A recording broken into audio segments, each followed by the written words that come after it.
Whole Story Audio presents an unabridged recording of Blackwood by Michael Farris Smith, narrated by Mccoll.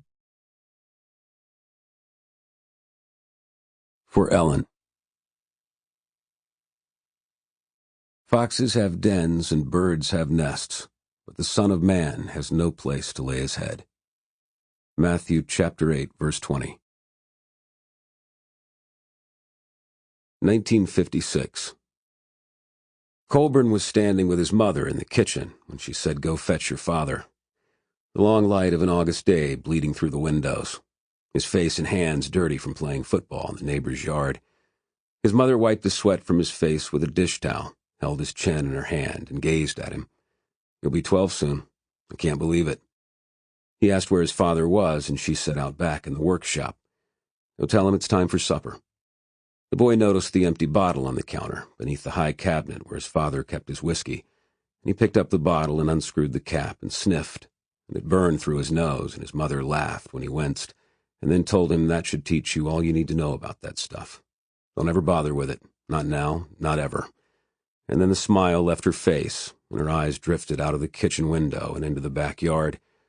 Her eyes drifted toward the workshop where his father hid most days when he came home from work.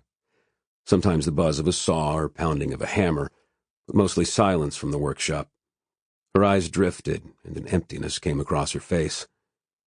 She lowered her eyes, turned on the faucet and washed her hands, closed her eyes and touched her wet fingertips to her eyelids and held them there, drops of water running down her wrists and from her cheeks, and so silent as she paused with her fingers against her eyelids, as if commanding time and space to wait for her.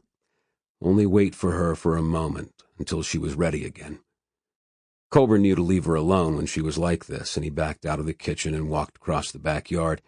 He called for his dad before he got there. "It's time to eat." Mama said, "Come on."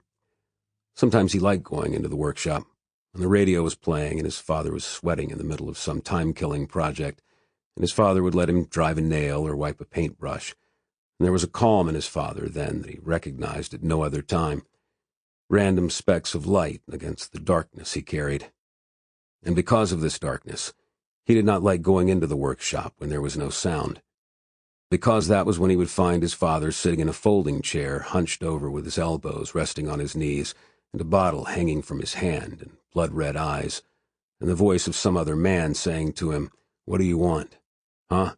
What the hell do you want?" And he would back out of the open door and turn and go inside as quickly as he could, and say to his mother he's not ready to come in yet. Sample complete. Ready to continue?